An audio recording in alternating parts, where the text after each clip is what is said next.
depending on where you are. Hello to everybody. Welcome to our first live broadcast here.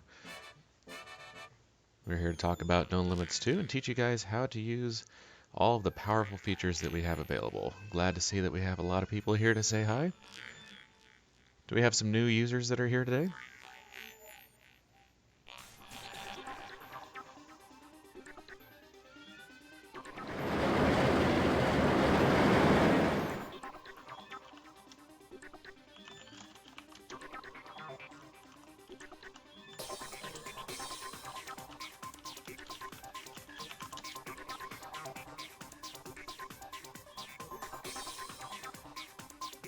Glad to see everybody here. We're seeing lots of chats, so it looks like we are live indeed.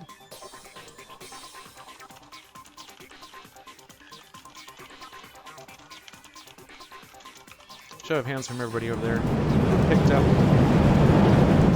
Who picked up everything here? Live Steam sale here and picked up new users. Who is a new user to NoLimits 2 today?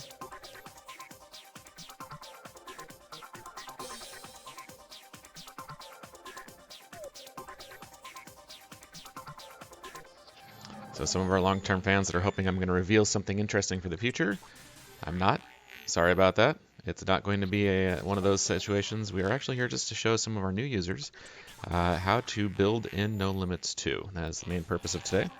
How to learn and master all the various track controls and everything like that. So we certainly want to talk to everybody about that. Show how to use all of the powerful track building tools that we have available.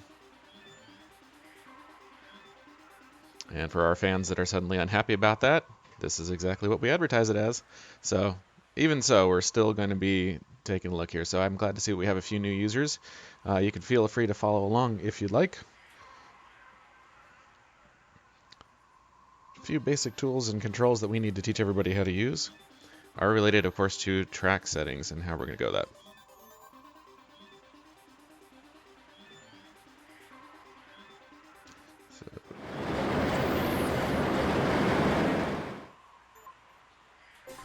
Got that. So it looks like the sound is a bit loud, so I'm going to go ahead and adjust that. We don't need as much of the sound of NoLimits going on, so we'll go ahead and hop into the editor for now.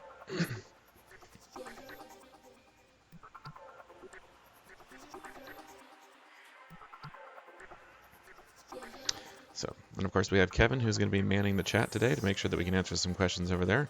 And I am going to be broadcasting live to show some people how we're going to be doing our, how to do some of the basic things about building. This is the main editor screen that you can see here. Plenty of work real estate space with lots of tabs organized at the top that help you organize your workflow. We're going to head to do here a few options to point out at the beginning under File and Preferences. You can keep one screen like that, like we have there. Or we can do a few different things, including changing the view layout to 1, 2, 3, or 4 views. I'll go ahead and show what the quad view looks like. It's rather handy. You can resize all the windows as much as you want. You can customize various ones to be perspective. Use this menu here to change if you want to have a top view, a front view, back view, left, right perspective, and anything you need to see.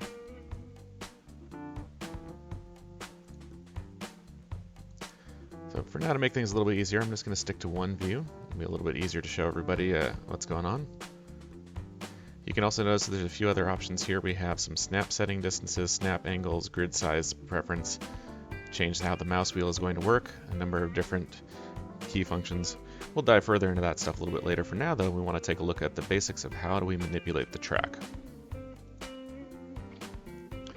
So I'm going to go ahead and get started here. We're going to put together a new park, add to the Park tab. Actually, it's already on that. We're going to File and New Park. Call this Demo Park. You can choose where it's going to be placed. We'll just go ahead and place it right there. So we're going to create a new park here. And there we have it. We are in our new park. We have a ton of space to build in. Start off in perspective view here. I'm going to switch over to a top view to get started. So, tons of space to build. As I zoom out, you can see that the space really just does go on forever. This is about 1 square mile of real estate to build in, which is a ton of space. It's enough room to fit Disneyland, Disney's California Adventure, and Knott's Berry Farm all to full size in the same map, which is quite impressive. So tons and tons of space. You really should never be running out of space inside of NoLimits. And if you are, you made your coaster really, really, really big. We'll move back in the beginning here. First thing we need to do, of course, we need to choose a coaster style of some sort. We need to have a coaster in here. NoLimits is organized where you can have different roller coasters that each have their own settings and properties. So for us to be able to place a coaster guy in there, we're going to go ahead and start with a new coaster. So we're going to go ahead and give it our first test coaster.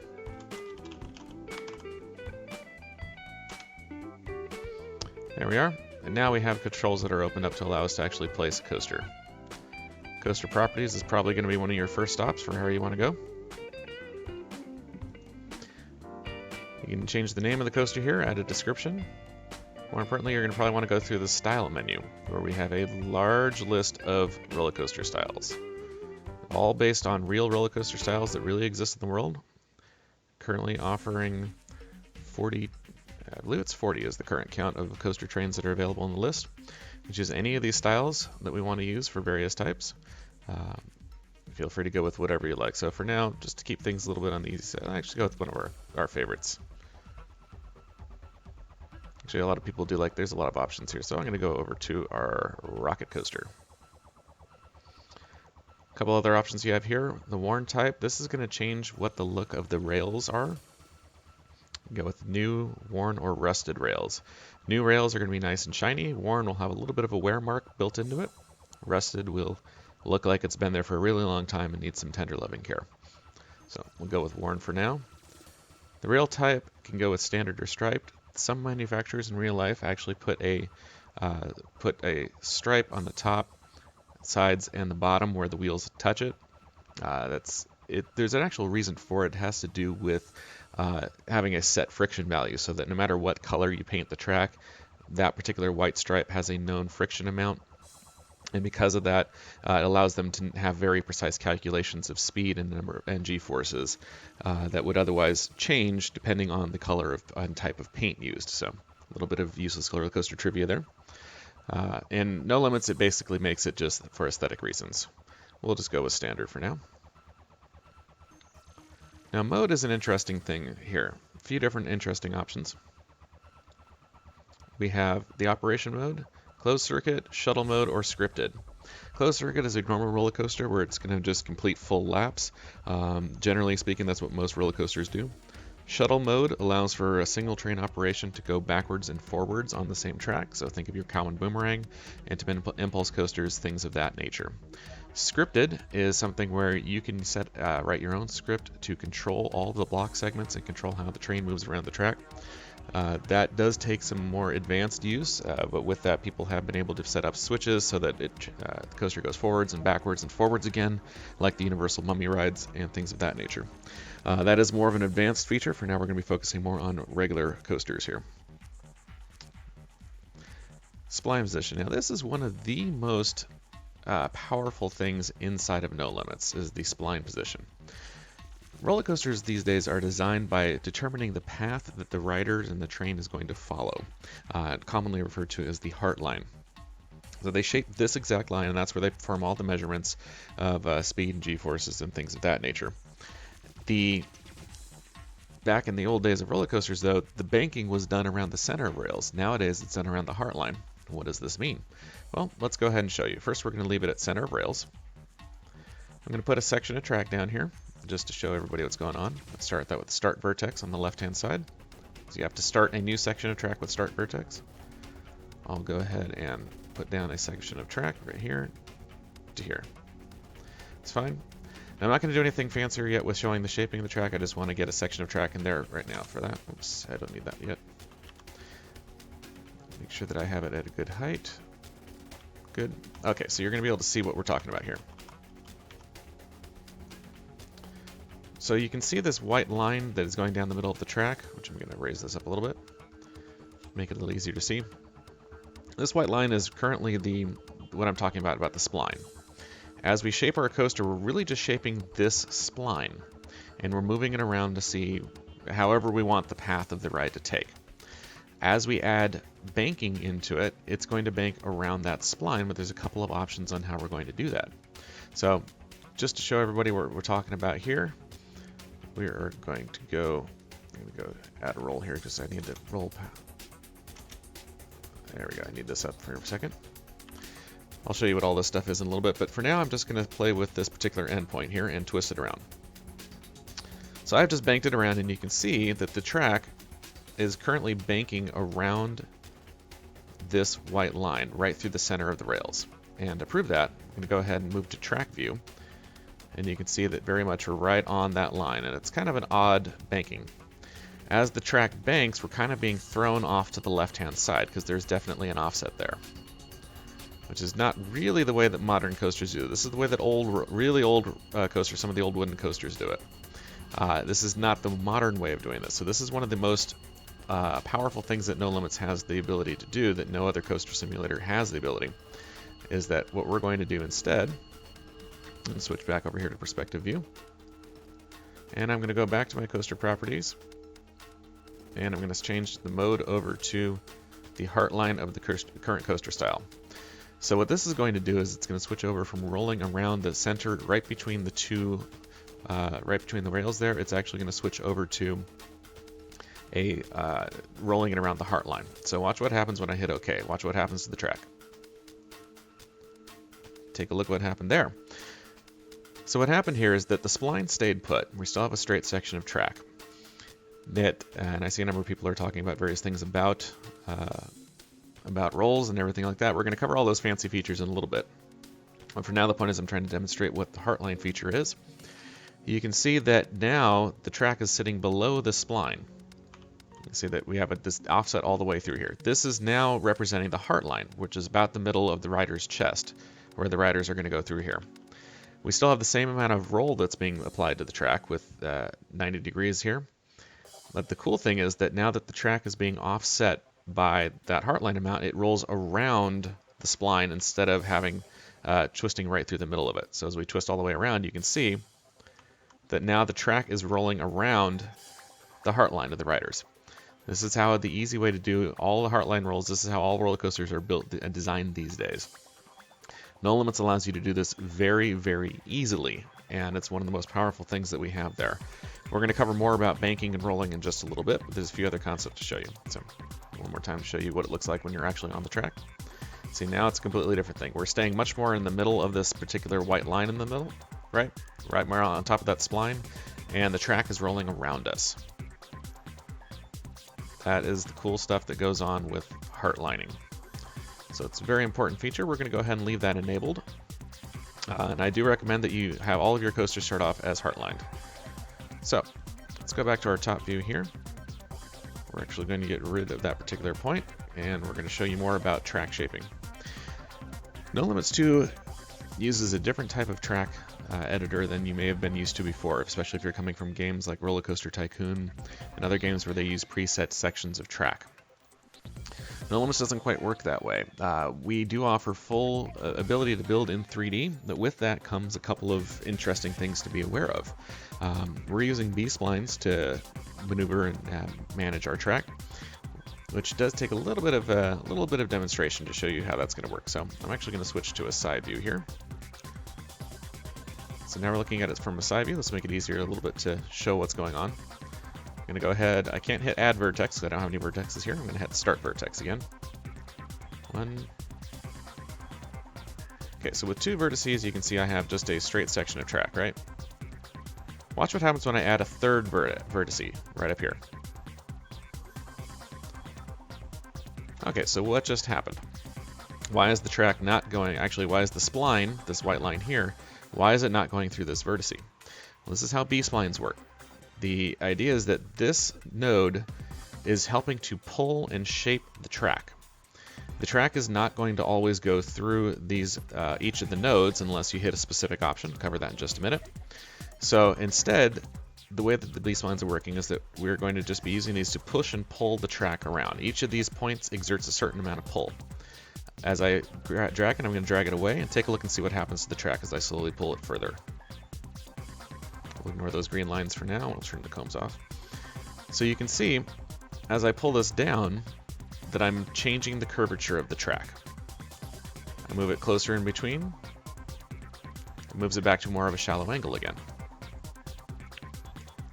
These two blue lines here, they're called the control polygon. It's something that you can change in the display. You can get that to go away if you don't want to see it. But I do recommend viewing it while you're in the middle of shaping your track because it does give a nice visual representation of how things are being shaped. So the further you pull it away, again, the sharper the angle becomes. The closer you get it in there, the shallower it becomes. There's another control that's built into how this is going, which affects the weighting of it. So we're going to go ahead, we've got about a 90-degree angle here. I'm going to double click on the node, and I get the vertex panel. There's a few functions that I can do here. One of them you notice is that weight, this bottom number, which is another way of controlling how much pull this particular vertex has. You'll take a look here. As I lower it, notice what happens to the track. It's not pulling on that section of track as much anymore. And then when I drag the other way, now it's pulling even sharper, and I'm not even moving the control vertex, the control node. This is the other part of how we shape the track. Now, when do you want to do this? There's a number of different circumstances, but it all boils down to how you're controlling and shaping the track. There's a very important helper that helps us with showing and seeing exactly how the track is being shaped. Actually, quite a few helpers. We'll show those in a little bit. But for now, it's going to get a little bit more of an idea of how it works with various vertices in here. So I'm going to go ahead and add some more vertices. Let's drop off a few more just to show you what can happen. All right, so I've added a few more, as you can see. You can see that each one is exerting a certain amount of influence. It's all kind of pulling around various amounts. I can use these to quickly pull some around and really drastically adjust the shape of the track and really add all kinds of kinks to it. And of course, something like this would be very, very rough and unrealistic. How can I fix that? Well, a couple options. I can click on that particular vertex right there. Lower the weight so it's not as bad. I can, of course, change the shaping so it's not pulling quite as hard, move things around. And doing this stuff, this is how you're going to shape your track. This is how you're going to very quickly kind of freehand various elements that you want to do. The more vertices that you add, kind of the more tight you get in terms of the control of how you're shaping everything. Looks like we're not actually showing yeah, we are showing everything.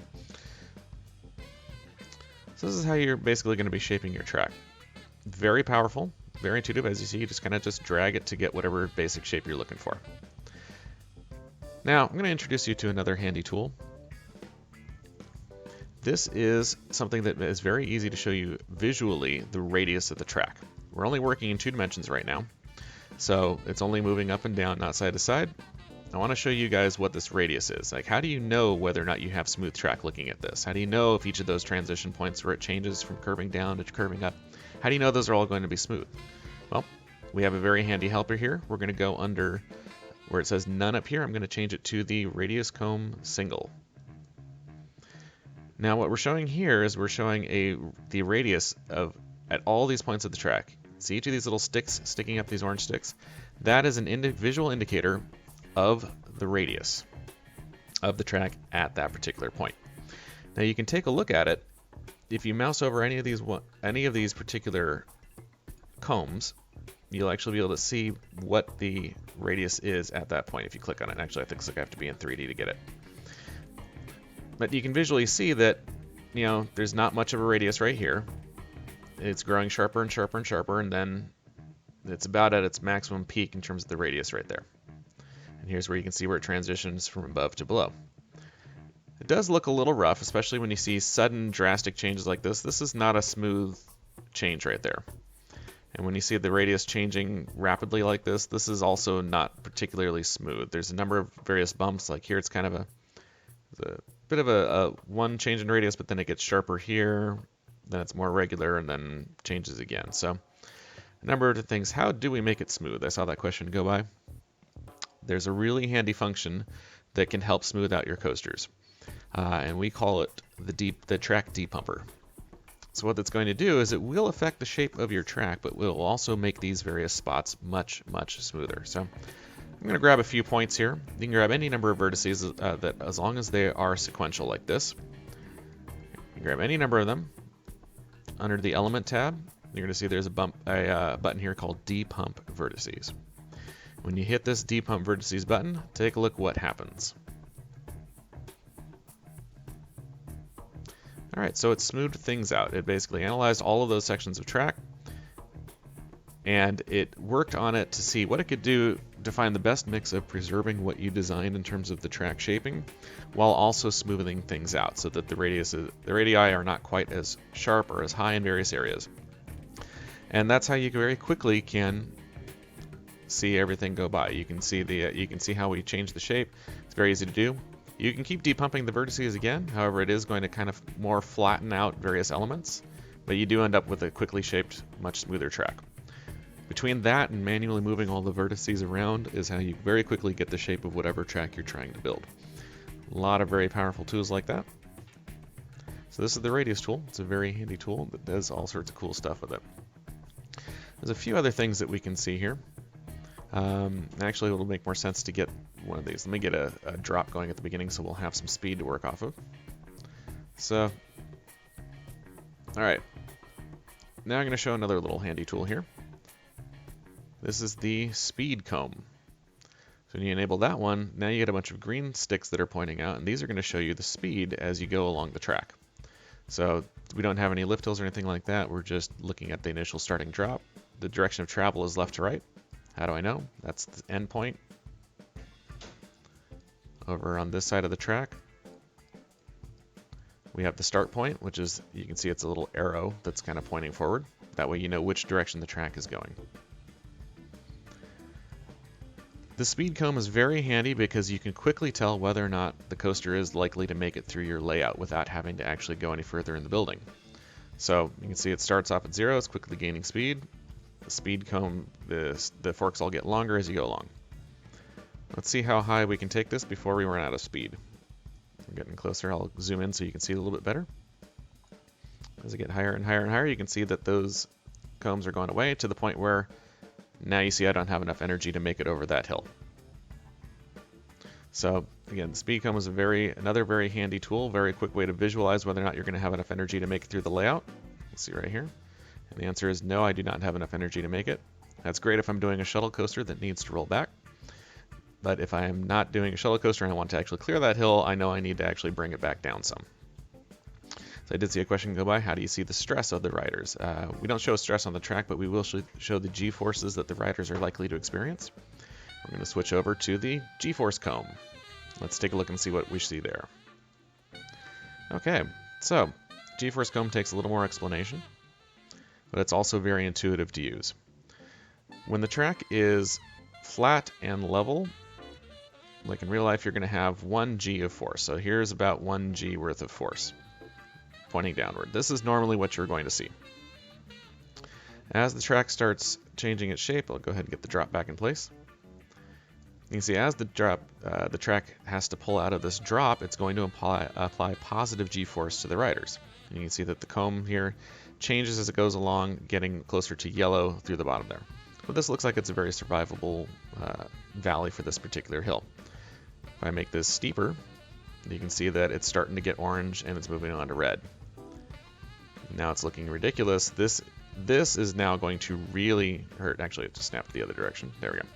This is really going to hurt riders. This is way too much G-force, and you can see that it's going to really cause a lot of pain and suffering. So this is where you can quickly see that the stress is too high, and it's not going to be something that's going to work very well for you.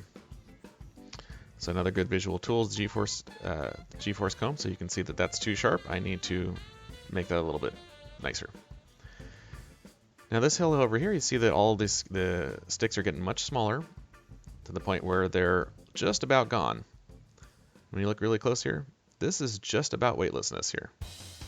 In fact, it's getting even smaller and even smaller. This is really getting down to about 0 G. We'll see if we have any negative G's. No, we don't have any negative G's. Negative G's, the sticks would start to go the other direction, and you'd have it showing in a different spot there. Let's see if we can give it some negative G's here. Let's make this a little bit sharper. There we go. Now you can see that the sticks are pointing the opposite direction. They're going up. That is definitely an indicator that we have negative G's, and the riders are going to be very happy down that hill. You don't want the negative G's to get too out of control again, because you can make them too strong. If I change the weighting here to pull up too harsh, it's actually still not even that bad, I think. There we go. Now we've made the hill a lot sharper. the negative G's have spiked into the yellow range, meaning they're not really at the acceptable. That's going to be too strong of a kick. By the way, if you were wondering, the depumper is actually doing a few things. It'll try not to adjust the vertices too much, but it will move them around some, and it will change the weighting of the track to make it as smooth as possible. Now going up ahead here, you can see that this is going to hurt. This is too much negative G, and we have way too much positive G. Those values are way too high at the moment, so we don't want to have the rider subjected to all of this, and we're going to get too much more positive G here. And you see this point right here where you got this weird sudden part where it spikes up? This is actually indicative of a change in track radius. Normally, if you had a nice smooth track radius through the bottom here, you would see that this orange color would probably be maintained all the way through the bottom. But the fact that it goes from orange to yellow with not quite as strong positive G's back to red tells me that right in here there's a little flat spot that's very hard to see, but it's there, and you would see it if you were riding and looking at the back seat. You'd be able to see the cars kind of cascade a little bit, and this is what we call a pump. That's the kind of thing that we would want to get rid of. So I'll try running the depumper here, see what it gives me. Didn't make things too much better, but at least I have a spot that I can work on to try and fix this. So I can try moving the control polygons around a little bit more to try and smooth the bottom of that out. I can move that over here, and you can see that it's getting better. It's getting a little bit more even. Move this one around a little bit more too. You can see that now I'm definitely having a lot more control here, and I can very easily visualize exactly what's going to happen to the track and to the riders at that point. So a lot of things that can help with that. Depumping vertices, you can do it on a single vertex, but it does help to actually make sure that if you want to iron out one particular spot, that you're also working on the vertices on either side of it. There we go. Now we have a much more even curve through the bottom here. And it looks like that pump is pretty much gone. We can verify that. Go over here. I'm going to change over to the radius comb. See how it's looking. Yep, it looks very natural. We don't see any weird spikes there. So those are a lot of the basics of how we can just visualize and take a look at the tracks and see exactly how the shaping is going along. A lot of interesting tools that are there. And there's a couple of other interesting tools that you guys definitely want to be aware of as you're building your coasters. So this is all great when you're trying to freehand a number of different elements. But what happens occasionally when you want to have perfectly straight track? Well, it's definitely something that, there's coasters that do that. You need to have stations and lift hills that are going to be perfectly straight. Brake runs, all kinds of things need to have perfectly straight track. We have a number of tools that are built in there specifically for that, which I'm going to happy to demonstrate right now. First, let's make it a little bit easier to see what's going on here. In fact, actually, you know what? I'm going to put a flat spot at the bottom of this hill. So let's move you over here, take this over here. Okay, so how's that? That looks kind of flat, right? But it's not perfectly flat. It's very difficult to get perfectly flat when you're just moving these splines around. You can see that there's always a little bit of a change in radius. It's not completely straight. How do we fix that? Well, there's a couple of very easy and powerful tools. First of all, one way that you can get a perfectly flat section of track somewhere in here, drag a box, select all 4 of those vertices. And what we're going to do under track is we're going to do something. There's a button here called Make Straight. As long as you have at least 3 or more sequential vertices selected, you can hit Make Straight, and it will make all of those vertices line up in a perfect straight line between the first one and the last one. So I'll go ahead and demonstrate this. I'll move this well out of alignment and show you what happens here. I'm going to grab all 4 of those again, and I'm going to hit Make Straight. And there you go. You can see that all 4 of these are now perfectly in a straight line, which comes in very handy. Now, one of the other things that you notice, though, is that say I wanted to have the beginning of the straight track start here, it doesn't actually start till about over here. Another thing that's going to happen is over here, you notice there's that vertex, and you can see the straight track doesn't happen till sometime in here. If you use that trick and you have 4 vertices like this that are all set up as straight track with the Make Straight function, you will end up with straight track somewhere between these middle 2 vertices, but you won't be able to control exactly where that track is perfectly straight. And that's just the nature of B-splines. So how do you make sure that you know exactly where the start and the end point of your straight track are? Well, let's take a look. What we're going to do is we're going to double click on our nodes, and there's a little button here called strict. I'm going to go ahead, whenever you hit that strict button, it forces the track to go through that particular vertex no matter where it is. See right now, you can see the track spline is going through this point here. It's kind of being bent along, but it's not actually touching the vertex. If I hit strict, the track is forced to go through that particular point. And anywhere I move it, you can see that there's other things that are controlled. You lose some of the control of where you can place that strict vertex, but the track will always go through that vertex once you've set it as strict. I set this one over here as strict. Now you can see that that curve ends right away over here, and I've got a perfectly flat section of track. I can also very easily change this perfectly flat section of track. I'm just sliding it on the particular track spline. I can't move it up or down, I can just slide it back and forth. And what's going on here is that with these two marked as strict, the way you control the angle of the section of track is now with these guys, with the two control points at the end. If I take this one, I move it up, now you can see that that section of straight track is now inclined downward. If I take this one and move it over here, same thing. I can easily change this to change the shaping. Lots of handy tools there. Where this comes in handy the most is when you're trying to quickly make sequential sections of straight track. These strict nodes end up defining the beginning and the end of the straight section of track, and the nodes that are on either side act as the handles that shape the track and the direction of the track going after that. So here's a real common scenario. We're going to say that, for example, we want to put together a sequence where we have just basically a flat stretch of track. We're going to have basically station, lift hill, and a drop that are all going to have straight track in them. It's very easy to put that together, and I'll show you guys right now. So we're going to actually reuse this section of track, and we're going to call it our station track. So, and I'll show the whole process actually from the beginning, so I'll go ahead and get rid of all these. All I know is that in here I want to have some straight track. I want it to go up a lift hill here. I want it to curve down for a drop here, and then level back off to straight track. That's what we're going to show you right now. So anytime I want to do straight track, I know I'm going to need 4 vertices total. So we'll go ahead and I'm going to add those vertices now. Since I already have track that's in here, I can click Add Vertex, and it's going to add on to either the end point or it's going to add on to the beginning point of the track. If I needed to add a vertex somewhere in here, I can hit Insert Vertex, and you can see it's going to show up somewhere between 2 vertices. So if I click here, you can see that that triangle is demonstrating that it's going to show up between the second and third vertex of this layout, and I hit the button, and there you go. I have an extra control vertex, and I can keep adding more vertexes as I need to, or vertices. But I don't need to insert. You see, you can't insert a vertex at the end. Insert is used to put it in between 2 vertices. So instead, what we're going to do, I'm going to add a vertex. That's my first vertex. I need to have 4 to get a straight line. So that's 1, 2, 3, 4. I don't really care where they're positioned at the moment. I just need those 4. The next thing I needed was I was going to make a lift hill. So again, for the lift hill, this is going to be my first vertex of the next section of straight track. I need 4 total, so that's 1, 2, 3, 4. And then the next thing I wanted to do is I wanted to have a drop after that that's going to go back to straight track. So this will be, again, my first vertex for the next section of straight track. So that's my 1, 2, 3, 4, and then we're going to level off to straight track again. This is again my first step. So that's 1, 2, 3, 4. All right, doesn't look like much quite yet, but you can see the basics are there. With a few clicks, though, we can straighten all these sections of track out and very quickly get us to the point where we're just editing certain curves for certain purposes. So let's go ahead and get us set up here. I need that one to be strict.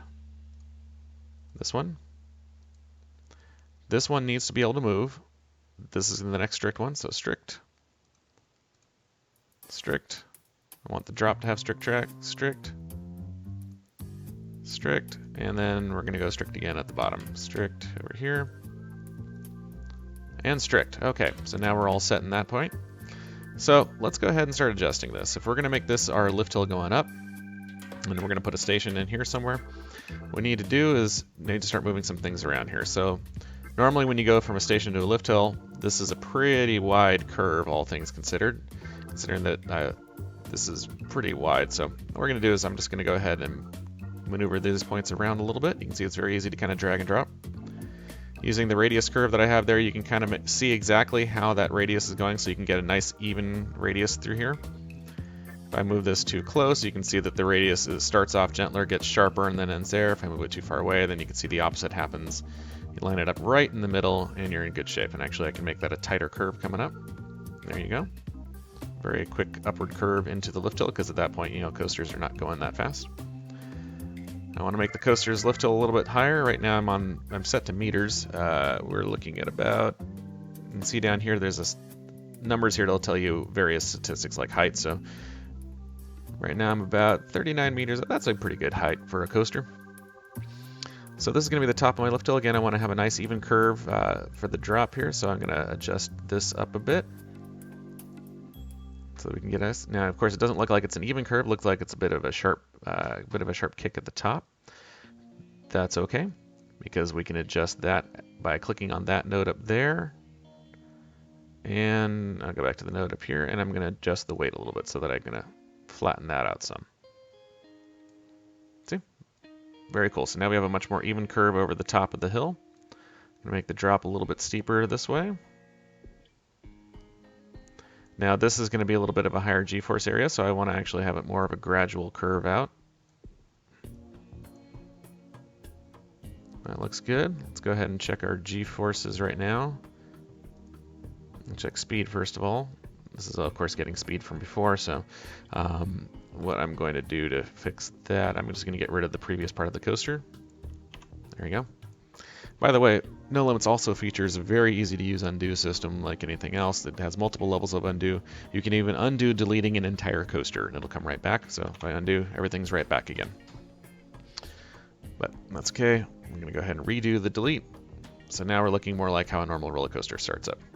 So, of course, we need to get a little bit of speed going up there. So we'll cover that in just a second. Doesn't look too bad. Let's see what the forces are going to look like. G-forces are normal. First drop doesn't look like it's going to have too much kick. You'll have a little bit of negative G's on the way down. Not bad. And then the G-forces coming through the bottom of this drop look perfectly survivable as well. So there you can see it's very easy to put those straight sections of track together. So now we need to start actually defining a few of these sections, because you need to have lift hills and stations and things like that. Have some settings, especially if you take a look now at the speed comb. Now that I don't have anything here, the speed comb only starts up here, because assuming somehow if we magically got the train to the top of the hill here, that's where it's going to get some speed. But of course we know roller coasters go over the lift hill with some speed. This is going to be the next thing. This is next to one of the big innovations that we have here with NoLimits, is that you can place things that define brake segments, stations, and a number of things like that completely independent of how the various segments of track. In other games such as the Roller Coaster Tycoons and even in NoLimits 1, the section of track that you're placing was specifically defined as a station or a brake or things like that. In NoLimits 2, you can put those kinds of segments anywhere, and they're completely independent of these nodes that are shaping the track. So I'll go ahead and show you guys how to do that. Under track, we're going to add a type separator. What the type separator is going to do, it's going to define the boundaries of things such as brakes, stations, lift hills, and all that kind of stuff. So I'm going to go ahead and click on type separator, and I'm going to click on the spline where I'd like to add it. I'm going to add one here at the end. Put one over here. I want to put a brake run or something right here behind the station. Put another one right here. And then for the lift hill, I can either have it have the lift right here out of the station, or I can put something in between. For now, to make it easier, we'll just go straight out of the station. This whole thing will be lift hill. The lift hill, I can have it go to about there. We'll have that be as far as the train goes. Then after that, it'll just be free track rolling after that. So now that I've placed a few of these nodes, let's go ahead and change the type of track that they are. First, I want to go ahead and get a station in place. So I'm going to select that section of track. I'm going to choose the section type on the left. Let's get this vertex menu out of the way. Section type.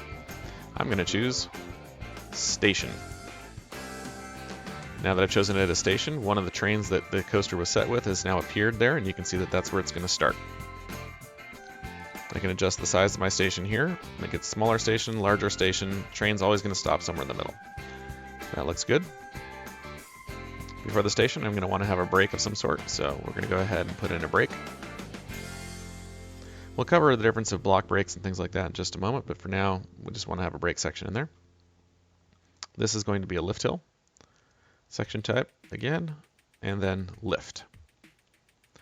Now that I've chosen this to be a lift hill, you see that now there's actually a speed setting on that lift hill, whereas before we didn't have a speed setting on that lift. And so the lift hill does actually have a set speed, something that we can adjust. So you can see the forces and the speeds going over the top are going to be different. Let's make sure they're survivable. And they are. Everything looks good there. Okay. So we're going to go back to speed comb. So I'm going to now start looking through some of the properties. Let's see how fast we want our lift hill to go. You can double click the section of track that you want to change its properties for speed settings like that, or go to type settings on the left hand side for the selected section of track. There you go. So set to 8 kilometers an hour. It's not too bad, but if this is an intimate rocket train, we know they like to go fast, so we'll go ahead and bump that up to 20. Acceleration and deceleration values tell you how fast it's going to basically get up to speed on that one. And by the way, I believe we're on it. I said the comment about the grid size. This is going to be a default grid size. It's probably on. Let's see if I can figure that out for you. Actually, there's a setting for that where you can set the grid size. We're going to go to preferences, and our grid size is 0.5 meter.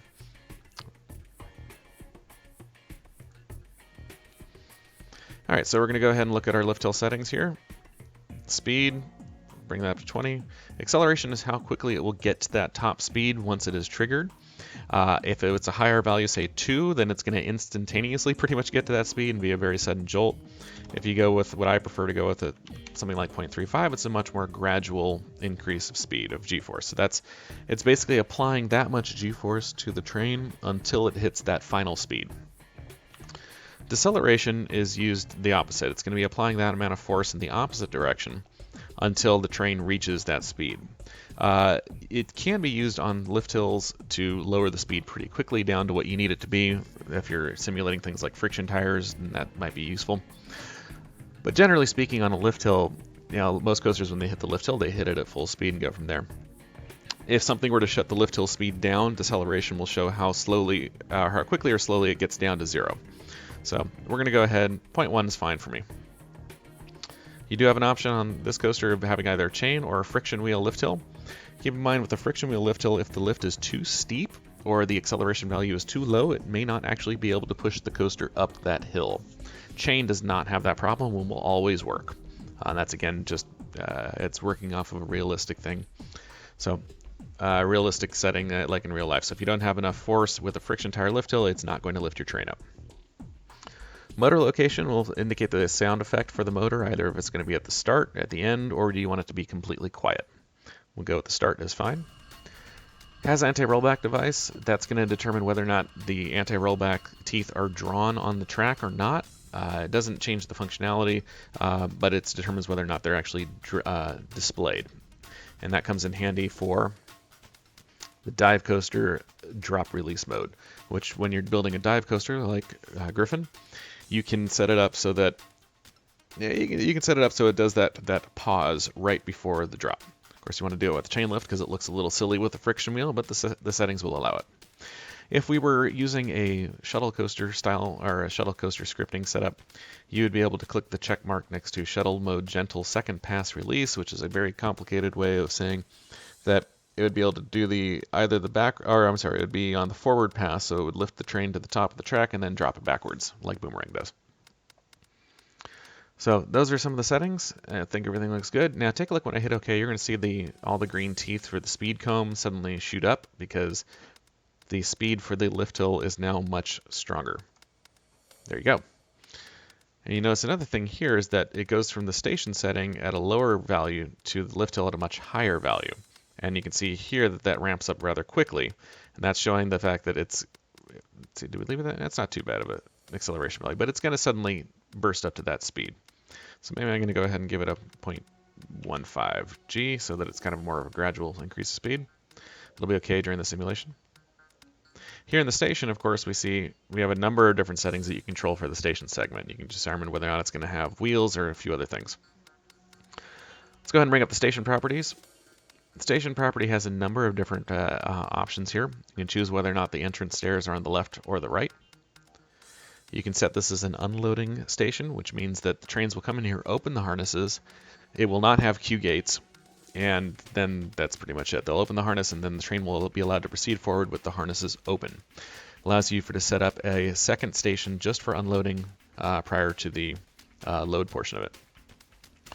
Display, we have a number of options between full building, no roof, which means you'll get the platform, loading gates, and everything like that, but you won't have a ceiling on top of it, which is good if you want an open air station or you want to build your own roof. Gates only, which means the only thing we're going to give you of the station, we're just going to give you the loading gates, which are animated to open and close together. Good if you want to build a completely custom station that still uses our automated gates. And hide everything, which means we don't draw anything at all for you. You can build your own custom station in its place. Entrance stairs and exit stairs. They're going to determine where on the segment the staircases are going to be drawn. The entrance is going to match to the left entrance, so if we have left entrance selected, entrance stairs are going on the left somewhere. Either on the end on the side, the end in the front, which is going to be the end of the segments on this side. Begin front, begin side would be on this side. So the front option means it goes forward away from the station. The side options means it goes sideways away from the station. Exit stairs, of course, are going to be the same kind of options, but they're going to be on the opposite side.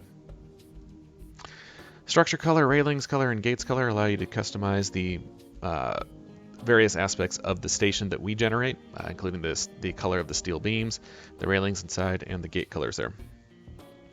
Passes is an interesting thing that's a little more complicated. It's used for shuttle coasters, and it can be used in those situations where you have coasters like Top Thrill Dragster and Maverick, where two trains load at the same time. Passes, if you increase it to 1, means that once a train leaves, it's going to let one train through before it stops another train. If you set it to 2, it'll let 2 trains through before it stops. This is also useful if you have a coaster that, like a little kiddie coaster that makes 3 laps around. You would set the passes to 2. The first time that train came around, it would be allowed to go through. The second time that train came around, it would be allowed to go through. The third time, it would stop. So a number of different options like that, used for both wild mice, where you have 2 cars load at the same time. First one's allowed to go forward. The second one will go through that station without stopping. The third car will come up and stop at that particular spot. So lots of various options pre-built in there. The next tab is wait time. This has a few different controls. You can set the average amount of wait before the next train, before the train's allowed to leave, a minimum, a maximum, and a standard deviation. In this case, every 50 seconds is the average length of time for a train to be dispatched here. A minimum of at least 40 seconds have to elapse before the train's allowed to go, and a maximum of 60 seconds. The deviation being 5 means it's from that average of 50, it's a plus or minus 5 seconds, so that it's going to go between 45 and 55 seconds. Here's also where you're allowed to synchronize dispatch with either other stations on this particular coaster, or you can also synchronize dispatch with other coasters. If you have more than one coaster in your park, you can specify which other coasters you want to synchronize the dispatch with. Very handy tool.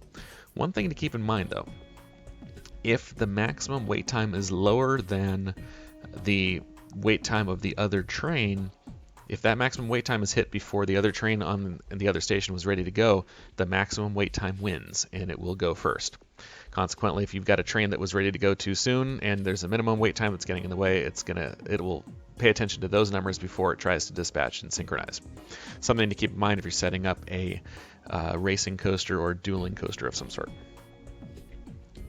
The brake device tab is going to be, yes, I see you, Plantoris, but this is meant for new users here, not for our existing users that have been using this for quite some time. The brake device. We have deceleration values. This is going to be how much force the brakes are applying to the current train as it comes in there.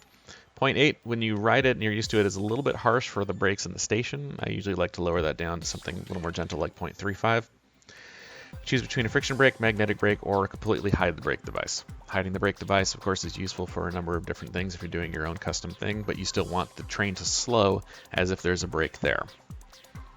Friction brake is fine for now, although this is a coaster style that uses a magnetic brake. Transport device. This is going to be one that you can choose whether or not your station includes a transport device. If you uncheck that, that means the station has only brakes and no transport device. And if that's the case, then there'll be nothing to push your train forward. So if you notice if I uncheck that and hit the button, you'll see that there's no speed comb here because there's going to be nothing to push the train out of the station.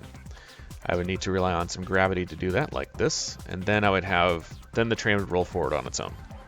But if I don't do that, and I would like to have it be pushed out with tires, I do need to actually specify that. So we'll go back to the transport device and re-enable it. And again, you get the same kind of controls of speed, acceleration, deceleration. So again, like my gentle settings there. Deceleration 0.15. I just like the slower, more gradual approach myself, but you can set anything you'd like to set. Now, as the rocket coasters, Intamin and a lot of companies tend to not use actual physical brakes in the stations. They use just tires to move the trains around, because at that point the coaster's not going that fast and the track is level. So some friction tires are really all you need to do. So what you can do there is instead we can go to the brake device and we can hide it entirely. It'll still function, but it won't be shown. You won't hear it. And all that will be is just showing the tires pushing the train through, which is very realistic, very much what you see on a lot of roller coasters. And there you go. We see a lot of the same settings over here on the brake section. We can set the brake as either a block brake, a trim brake, or set it to complete stop, which means it'll stop the train entirely before it moves on. Some coasters, some people like to do that. Depends on the situation. Usually if you're trying to do some kind of special effects that you're trying to set up with. So let's see what we have here. You see I have the same kind of settings: friction brake, magnetic brakes, and hide the brake device. For those who like to see the magnetic brakes, those are really cool. One thing to keep in mind is that in real life, a magnetic brake really can't stop a train entirely. So our magnetic brakes will, because it just changes what is shown on the brake. If you're working on that, you can always try and be a little more realistic by setting things up a little bit. You usually want to include some friction tires on a magnetic brake run, because the tires would stop the train in real life.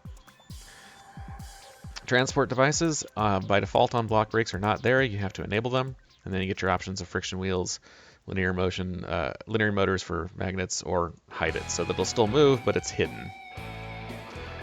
Now, launch is an interesting option that you have both on brakes and on station segments, so that you can, normally when it leaves, it's going to go at the acceleration value that you have specified there, which is all well and good. But sometimes you want it to leave at a faster speed, such as launching straight out of the station, or it cuts to a holding block block brake where it stops and then takes off. In that case, you can hit the launch button, which will tell it that when it leaves this segment, it's going to take off at, say, 1.5 Gs, and it's going to try and speed up to 100 kilometers an hour. That's the purpose of that. I do see the question about the extra block length. I'll show it to you in just a second. Because it's a little bit more advanced for what you use it for, and I've got a test park to show that. And I'm going to discuss block brake theory in just a moment to explain what's going on with that. But that is an excellent question. For now, we're not going to worry about that. Trigger positions.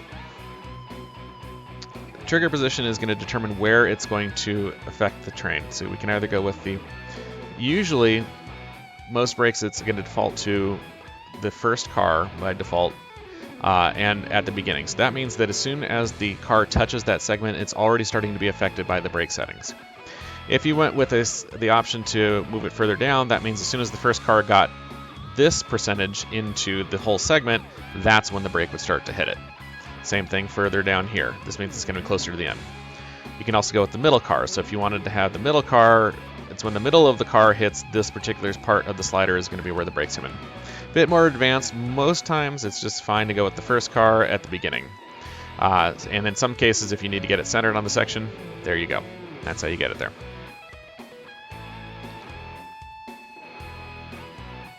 The difference between a block brake and a trim brake, block brakes are needed to separate the track into zones, allowing you to run multiple trains around the track at the same time.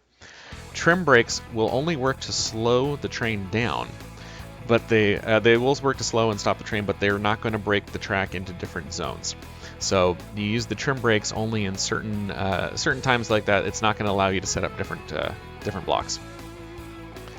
And then they do have the question of extra block length and what you would use it for. Let's go ahead and we can certainly talk about block brake. Actually, before we get to there, I'm going to show you one other handy handy set of controls here that you want to know about. So one other thing that always comes up is going to be, how do you make more even geometry? I'm going to switch to the top view here. Let's say before we go into this last section of break back here, I want to have a nice even round turn. That's a nice perfect perfect straight. So we're going to say I'm going to add some vertices back here. We're going to put one, that's good, I'll go ahead and put one up here. And we're going to pretend I've got some straight track up here. Okay. So you can see that this control polygon right here is already starting to bend here, but right here is where the straight happens, right? So we're going to go ahead and line our brakes up so that they stay on the straight section of track. Okay. Now say, for example, I want to have this straight track up here. Of course, I know I can go here, make that strict. Go here, make this one strict as well. Okay. So now it's like the other situation where I can roll it around. But I want this to be a nice even 90-degree curve with this even radius all the way through there. I can always turn on the radius comb to take a look and see if I can figure that out and try to line things up manually. Right now it looks like quite a mess. Let's see what I can try and do to even that out. It's still a little difficult. It's not coming out as a nice, smooth, even, round curve. I could depump it once you get closer, but there's an even faster way to make sure that you get a nice, even curve. You notice on the weight that there's a couple of things here. As I move it around, I can try and get to where I want. I'm sorry, looking at the wrong one. I need this vertex to control the weight. I can try and adjust it myself to get that just that perfect value, but it's difficult to land on the right spot. By the way, if I hit the equals 1, that kind of resets it back to a 1 weight. This one right here is a special button. This is the one that lets you to go to the square root of 2 like this, which is a specific value needed for a perfect circle. So when I hit that, now we have the perfect value for the perfect circle. And as long as I have these two spots placed exactly where, these two nodes placed exactly where they need to be, this is going to be a perfectly even round radius circle. And to prove the point for that one, I'll go ahead and show you guys over here. I'm taking advantage of the snap functions. I'm going to snap vertex here. Watch, 1, 2, 3, 4, 5, 6, 7, 8. And then we'll go ahead and, okay, I'll go ahead and connect the 2 there. Okay, so it doesn't quite look like much of a circle at the moment. I'm going to go ahead and line everything up on the corners. Again, this is just for illustration purposes. Just to show you how quick and easy it is to get perfectly even things and to take advantage of the snap function. So I need to get the flat ones here, but that is strict. That is strict. That is strict. Strict.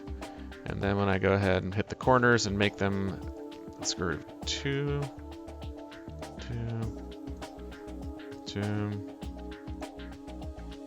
2. And you see we have an absolutely perfect, actually, why are one of you not perfect?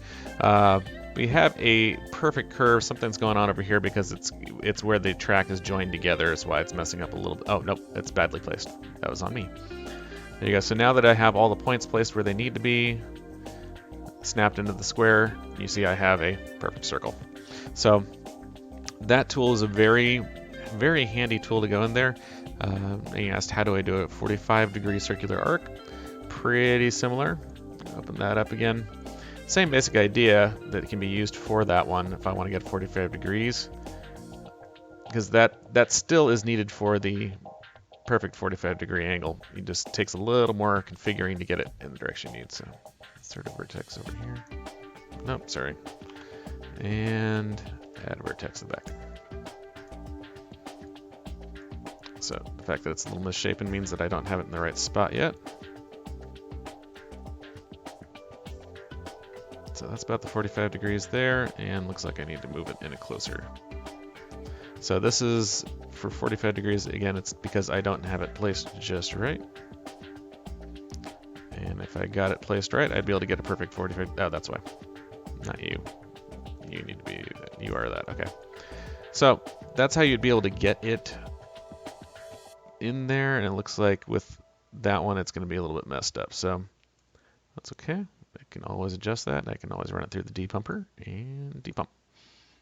Too much. So there's too much track on the other side. Yeah, it's all called Stump Tom today. That's okay. Coffee hasn't completely finished kicking in, but you can see just using the radius comb that is pretty good and easy to go. If you really needed to get some perfectly flat curves like that in different variations, there are different ways to go about it, including being able to use a number of other things in here, which we'll talk about on another day. There's so many things to talk about here, but there are the ability to add elements using our predefined element maker, where you can produce a number of things such as curving left, curves right, corkscrews, cobra rolls, loops, and of course if you just need straight track, you're good to go there. These allow you to double click on them, enter a few values, and you would then be able to create whatever element you're working on based on specifying a few values for that that end up coming up as perfect geometric versions of that. But more advanced features for now, just trying to show the basics of the things that you can do without having to dive into some of the more fancy features. I would like to take a moment though to talk about block break theory to show you how that affects everything. So I'm going to actually open up a previous park that was baked earlier today. Well, don't need that particular track.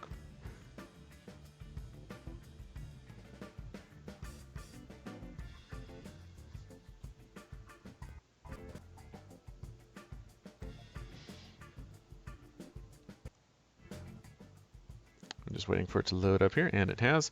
All right, so some of you may notice and recognize this coaster as soon as I show you guys in perspective what it is.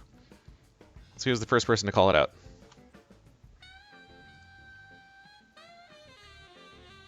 Anybody recognize it?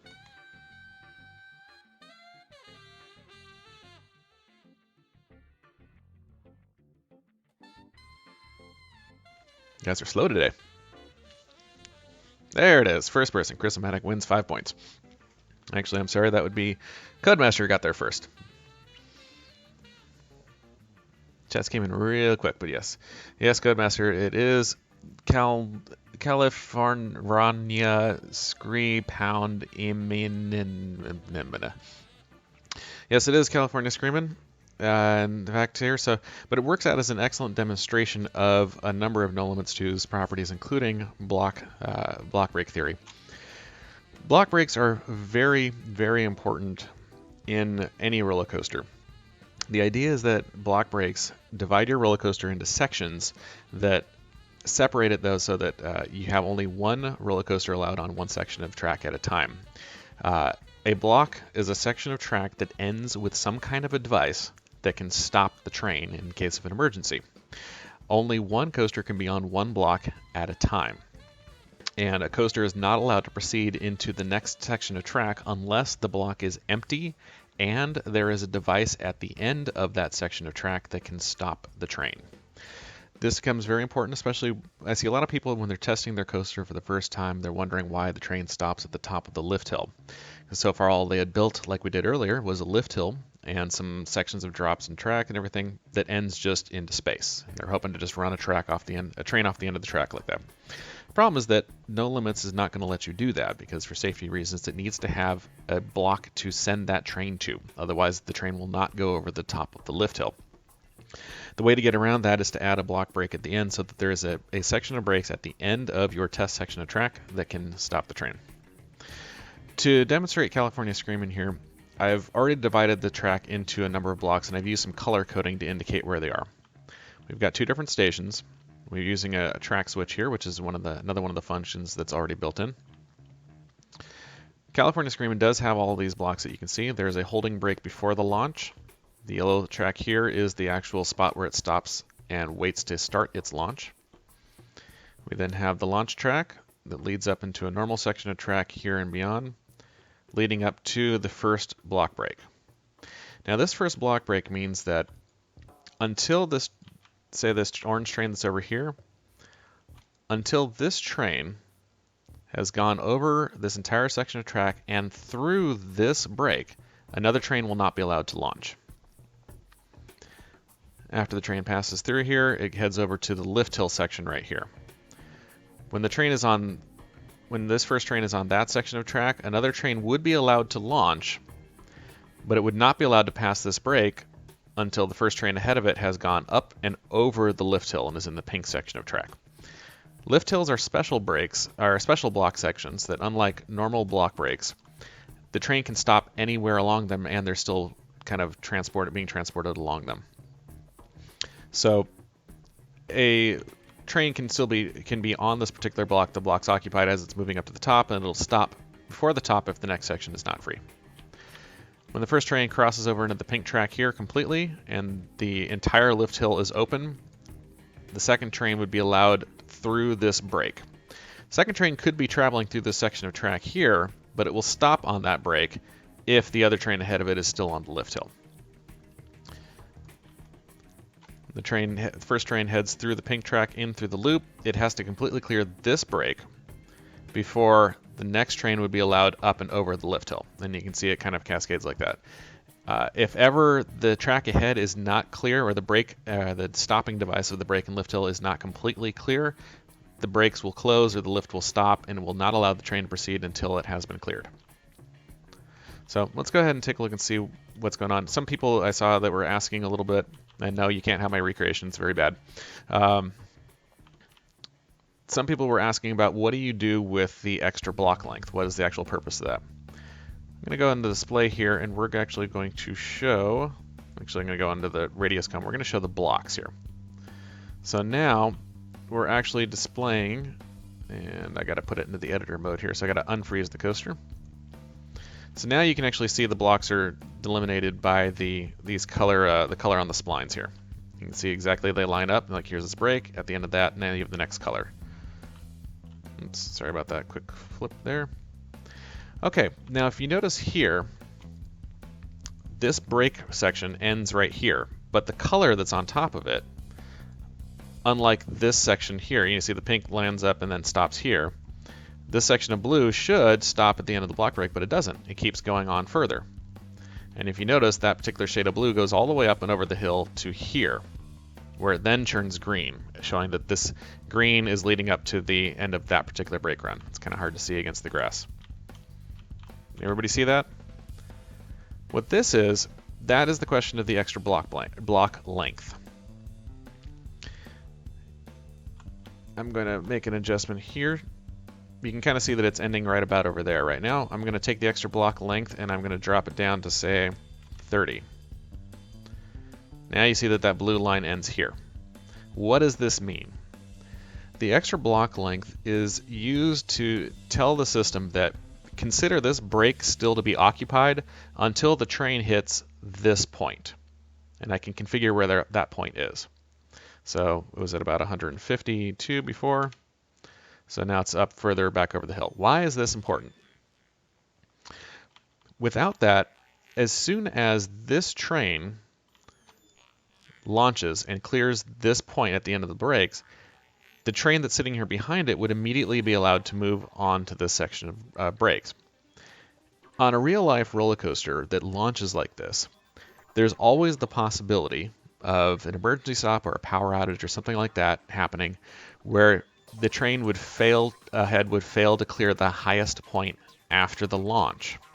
So these coasters are all configured with sensors that tell the computer at what point that train has cleared the highest point. So the way that NoLimits handles this situation is by giving you that extra block length setting. So I can tell the coaster, I can tell NoLimits that consider this brake run is occupied and don't let another train enter that brake until the train ahead has cleared this point.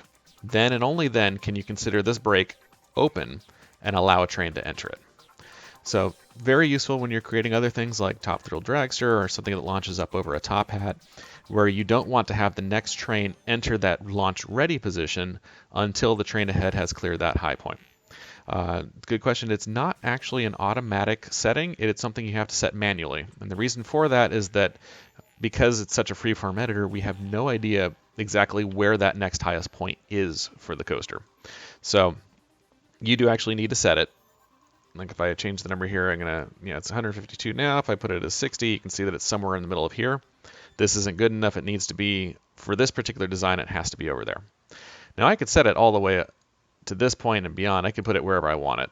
but for this particular coaster, that's where you're going to find it. Next time you head on over to a real coaster, take a look. You're going to see some kind of a sensor at the top of that highest point. Yesterday I was actually at SeaWorld in San Diego and taking a look at Manta. Manta it launches up into a nice high bank churn. It's a little bit overbanked.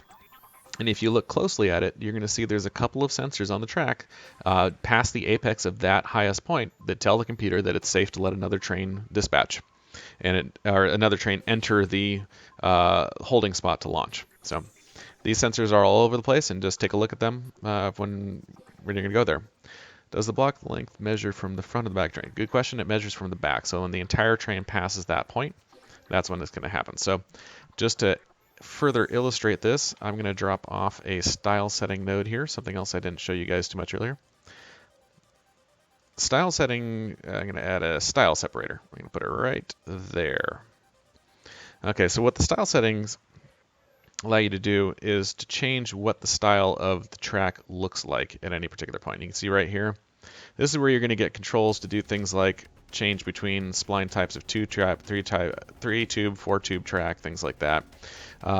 If the track has different options like that, this is how you could specify when you want to have it to show 2-pipe track, 3-pipe track, 4-pipe track, the thicker double rocket spines, things like that. This is also, you can change the colors from one segment to the next. You can add catwalks that are there by just selecting what you want to have there visible. So we'll say that there's going to be catwalk to make this nice and visible on that particular section. So we're going to see the catwalks there, and then the catwalks disappear and it becomes the triangular track for the next section. That way you can tell exactly when that particular section is free, and I'll show you on the block panel how that ended up. Okay. When you're done, by the way, editing your coaster and you actually want to try it out, you can try it in wireframe mode, in play mode. It'll work just fine. But of course, we want to see it nice and pretty, so we go to the coaster tab here, and we click on freeze.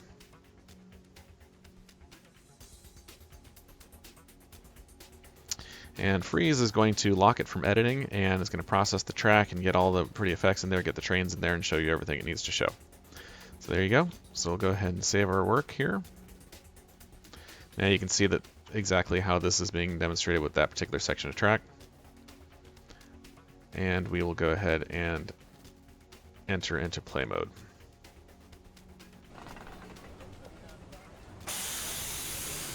I apologize I keep showing this one in night mode. I've been trying to change that, and for some reason it keeps holding on to it. But you can still see that the orange train has now cleared the apex there. And what we're going to do for the next train that comes on by, I'm going to bring up the control panel. This is actually a test track I did way back when we were first building NoLimits, and we needed to test block breaks with a realistic scenario. I'm going to go to my list of blocks. I've named all of my block sections, something I do recommend everybody do, so you can tell which section is where. Now we are looking at the launch start block, which is now leaving, and then brake run, it's on approach, but you can see that it still considers the launch block occupied. Wait for it, and now it's free. When the end of the train cleared that particular point, then you can see that the light went out, showing that that is now a free spot for you to go. So I do apologize, it showed up a little bit dark here, but there you can see exactly how that particular part of it works. So it's pretty cool. I'm actually going to bring something up here to see if I can control the daytime. No. There is a spot where you could do that, but it's not on. Sorry, I've got it in the developer version where we could change the time on the fly, but this is the release version, so we can't quite do that. But you can kind of see that we have the various trains that are floating around here. And they're all going around their various sections. If I were to take manual control and I shove trains out too quickly, you'll start seeing what happens as we go through this. So I'm going to go ahead and take both these onto manual dispatch. I'm going to close everything because I want to get both trains ready to go to dispatch too soon. Okay, so both of these stations are ready to dispatch their trains. Let's go ahead and cause one to dispatch. And I'm purposely trying to stack the deck here and have too many trains so you can see exactly what's going to happen in terms of the expected behavior. So you notice I can't dispatch from the other station right now, and the reason why is because the block ahead is occupied, because this brake is occupied, and it's not giving me the ability to dispatch yet. Not until it clears the red track, and is fully on the yellow track, will the red track be open, and therefore I can actually be allowed to dispatch. So, and there we go. I have just now gotten the clearance to dispatch, so I've dispatched.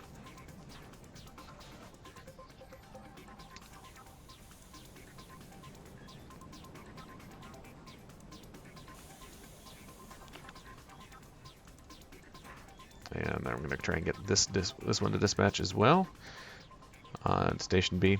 That's the basics of block theory, making sure that it's always going to be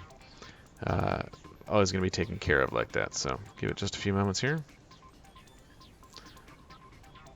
As soon as we're clear to dispatch, in fact, I'll even take it a step further. I'm going to put it into manual block mode so that I have to advance the trains around manually, and you'll actually see what happens when trains are mistimed here. Okay. Okay, so you see that now we have control. Everything is waiting for us to go ahead and set things up for dispatch. I'm going to go ahead and send that train out as well. Train's got to go over here. I'll move the final brake forward. Station A is good.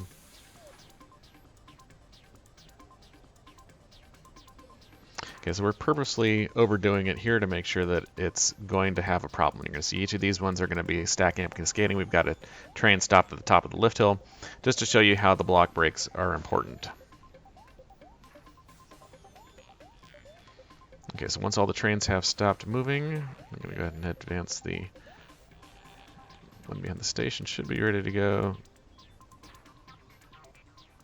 Okay. We'll go ahead and put it back into automatic mode. Everything's going to start going. And you can see the first train here has launched. Get that out of the way. First train has launched, and now that it has cleared that hill, this one has moved into the yellow position. It's very difficult to see at the moment. Let's see if we can see a little bit better. Now you can see here on the lift hill, that one's clearing the loop. Now I bet you what's going to happen here, you can see the second train's going up the hill. It went there too soon. Because that one is still on the lift hill, we're going to probably see it stop on the block brake here. And there it has stopped. You can see very off in the distance that that train has stopped on the orange brake because it got there a little too soon. The lift hill wasn't clear, and that's exactly what block brakes are designed to do. And now there it is slowly crawling along, which means that the next train that launches is also likely to get there too soon and stop too soon. So this are the kind of things that real-life roller coaster designers have to think about and have to work in there. They have to kind of figure out how far it's going to be between various elements of the ride, how many block brakes they need for a given number of trains to go through, make sure that everything is going to clear, because if it is not set up correctly, then you're going to have some problems. So that's what we have for that, and that's why that particular setting is in there, again, allowing you to recreate the proper real-life behavior and make sure everything is being run safely throughout the whole ride. We've got a few minutes left. I'm going to end this in about another 7 minutes right now. Do we have any additional questions that I might be able to get to real quick?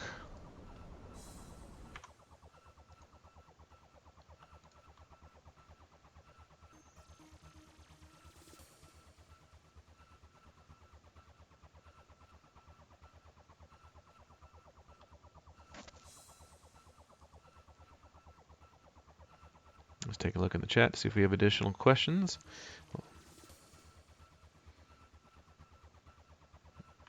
So, show over here, these are the station segments. I didn't talk about two other types of section for the track. I'm going to unfreeze that. The other ones that are the other types of coaster track properties that you can have for special tracks, section types, we do have transport and storage. Two other ones that I wanted to bring up and talk to you guys about. The transport one is basically it's what's used for either usually for launch tracks or just a section where you need to have a couple of tires that are moving the train around.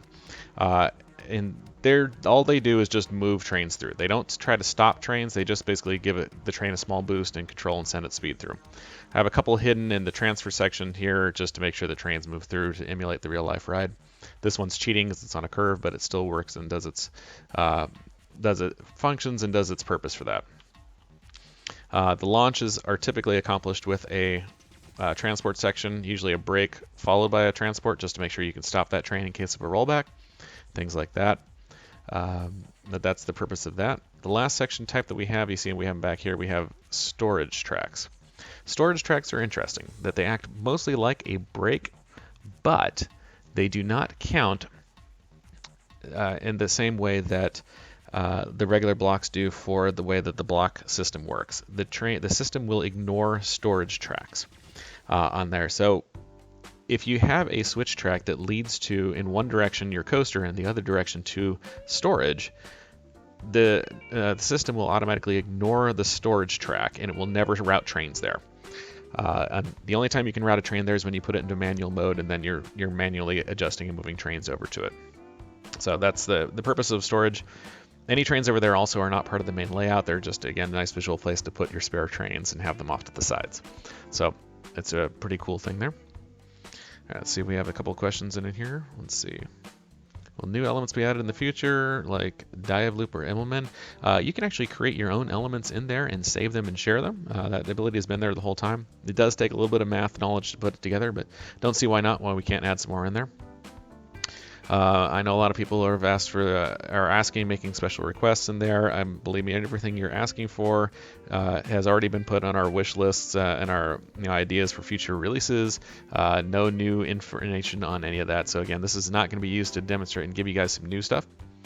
Let's see some other questions here. Rockbelly, go ahead and elaborate on that one. You're saying something about seeing the move in the editor. Where would that be? I'm not sure what you're referring to. Go ahead and elaborate there and I'll get back to you. The option to have or remove zero cars. It's an interesting question. We've modeled all of our trains after real-life trains. So if the real-life train has a zero car, then ours has the zero car.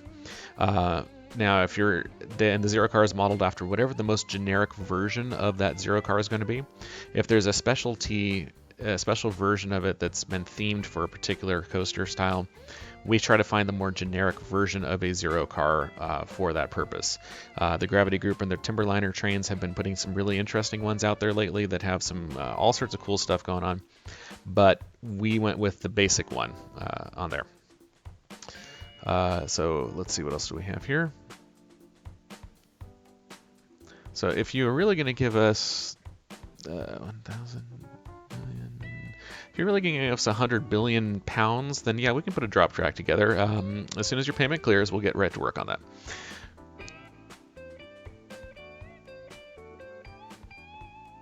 So the force vector design, there's a lot of folks out there that they weren't happy with after a while they were realizing that it was very difficult in NoLimits 1 to create perfectly smooth tracks with the control system back in NoLimits 1.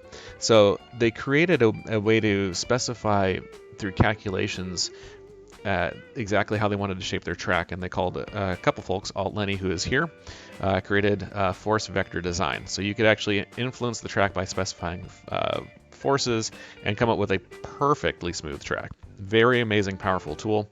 And some people liked to build their coaster by manipulating graphs and equations like that, and that worked great.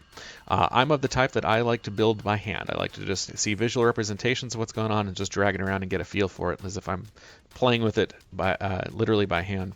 So with NoLimits 2, we created the system that I've shown you guys specifically to make it easier to get very smooth results by hand. And if you're, with a little bit of practice, you can get results that can rival the stuff that comes from force vector design. I'm not going to demonstrate that in this particular one. We're running out of time. We do have a simple force vector design tool built into NoLimits 2, which we'll have another class later that'll show how to use that. Plus, there's the really good one that Alt Lenny has put together that has all kinds of good functions. Let's see what we have here. Looking through the chat to see what the other things we have. And you're welcome, Alt Lenny. Thank you for the wonderful work and for being such a long-term supporter of NoLimits. We definitely appreciate it. Okay, so it looks like the idea was to have custom, the ability to do trains with kind of make your own custom train without having to go through setting up invisible trains and all that kind of stuff. It's something that we've thought about it from time to time, and the bottom line is that there's actually quite a lot that goes into building the trains. There's a lot of specific and some proprietary things that we have to set up to have the train work the way it does. one of the things that happens with the train is that the wheels are actually doing a really good job of following the track, and there's a number of things that we have to specifically configure for rider heads for to get the wheels to do what they need to do, and all that kind of stuff. Because of that, it becomes very difficult to open that up to the world. And it's something that we've decided that we're going to keep the trains locked down to the ones that are in the game and the way that they're displayed.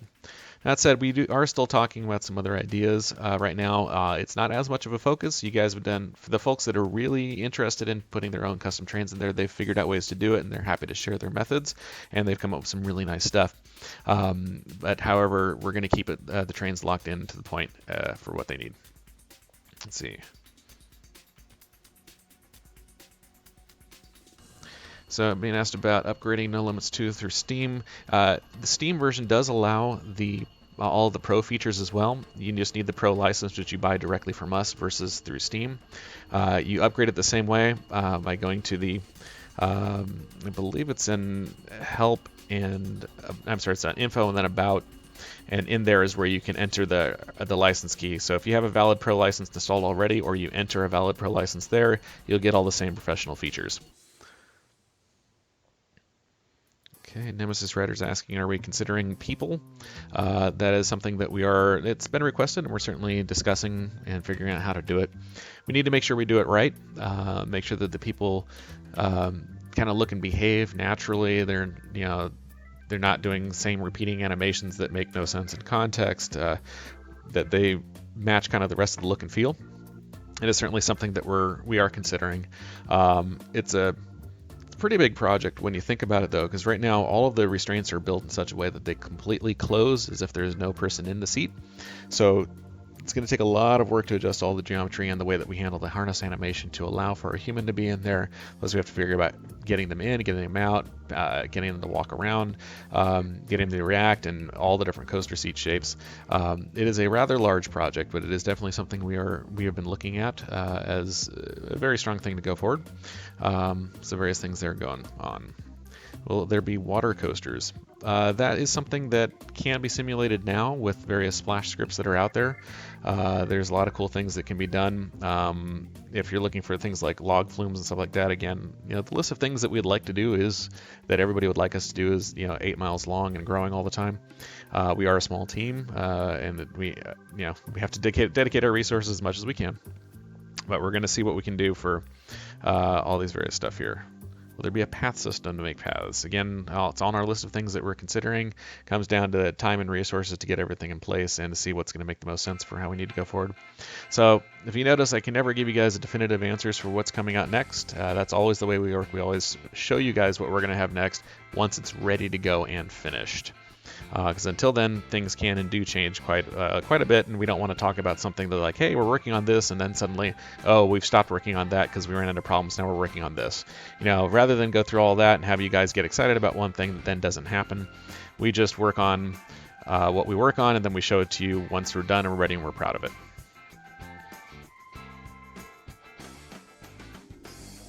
So will we host more sessions like this? Certainly will. We'll go ahead and schedule some additional ones to dive into additional features. There's a lot more that NoLimits can do that we didn't touch on. We haven't looked at the terrain editor. We haven't looked at custom scenery, our scripting. We didn't even go into all of the possible features in track building. We didn't really go into the banking that much, into setting everything up, and really analyzing all the forces. There's a ton of different things that are in here. It's a very powerful program with a lot of complex things that you can set up, which we're going to look at, including for setting up transfer tracks and switch tracks and all that kind of stuff. So we definitely would like to do more of these because I feel that there's a lot of value to be had in showing people how to use a lot of the basic functions that we're very used to and we know that are there. People may not realize are there, and it kind of feel a little daunting to look at the interface just with all of those features presented. It's really not that hard. It's very simple once you start playing with the controls and playing and seeing how things work, and it works out rather well. Let's see here. And the last question I'll take, this one from Chris O'Matic, is what was the true inspiration? That's really kind of a cool story. It came down to way back in the late 90s. There was no There was nothing like this. We had Disney's Coaster a long time ago. There's games like Theme Park and Roller Coaster Tycoon, which did a lot of cool stuff. You could build coasters and build parks, but you couldn't really get a photorealistic roller coaster that looked like the real life stuff. Roller Coaster Tycoon was great, but it wasn't the full. It didn't look exactly like it did in real life. It was cartoony, and it didn't let you do anything you wanted to. So Ola, who was very much a fan of roller coasters, decided, I'll just make it. He was finishing up his degree in computer engineering, decided, sounds like a good project, he'll make his own roller coaster simulator. And he did. And that's what he posted out there. He showed the first few screens of it and then a demo. They took everybody, just made everybody go, wow, that's incredible. We'd never seen the ability to build something that looked like real life like that. Shortly after those first couple demos popped up, he posted looking for some help building trains, which I responded to, and I was pretty much the first employee helping him, or the first team member helping him out with that. And we found Kevin in the community after he put together the Eiffel Tower Extreme and a bunch of other things showing that he was pretty talented. He's been with us ever since. And we've had other people that have supported over the years, but primarily it's been the three of us doing all of the work. And of all of the work, it's mostly Ola doing all of the work in his custom engine to get the physics right, get the feel of it right. It creates an environment. I build the trains, which come out as gray blocks without any kind of detail on them. Kevin brings them to life with amazing texturing, and Ola gives them the environment to play in. And between that and our collective coaster knowledge, we put together everything that we can so that to give you the tools that you can come up with whatever you want and have it look like it does in real life, with as many of the real life scenarios as possible handled there to make everything as easy as possible. So we're gonna go ahead and call it a day here. That was basically what it came to, is just that we love roller coasters, we wanted to make them on our computers and have them look like the real thing, and give us the control to say, I'd like to shape the track any way I want. And now we can definitely do that. So thank you very much for everybody for attending. If you have other friends that are interested, we'll get this class up there as a good starting class. It'll be posted to our YouTube channel and on Twitch so that people can review it after the fact. There's lots of good tutorials out there. If you have any friends that are still into Roller Coaster Tycoon style of gaming that like roller coasters and are tired of waiting for Roller Coaster Tycoon World and Planet Coaster to come out, we're still on sale for the next couple of days. It's a good time to pick it up and start learning, because we'll help everybody get over anything that they might think it's too difficult. It's really not. It's very easy to use, and it's very just drag and drop and see exactly what your result is. What you see is what you get when you start moving things around, and it's very powerful, very easy to use. So thank you very much, everybody. We'll of course get more information when we have the next stream ready to go, and we set a date for that so that we can line up the instructor for it, what the topic's going to be, and get everybody lined up and ready to go to attend it. So once again, thank you very much. Help us spread the word. It's through your guys' efforts of creating your screens each week and creating your videos that helps us showcase the amazing work you do and help show the world what NoLimits 2 can really do. And with these classes, we want to show that it's really easy to do that. Help us spread the word, and thank you very much. Thanks for everybody for playing and building your coasters. Have yourselves a good afternoon, evening, and the rest of your day, and we'll see you online again soon.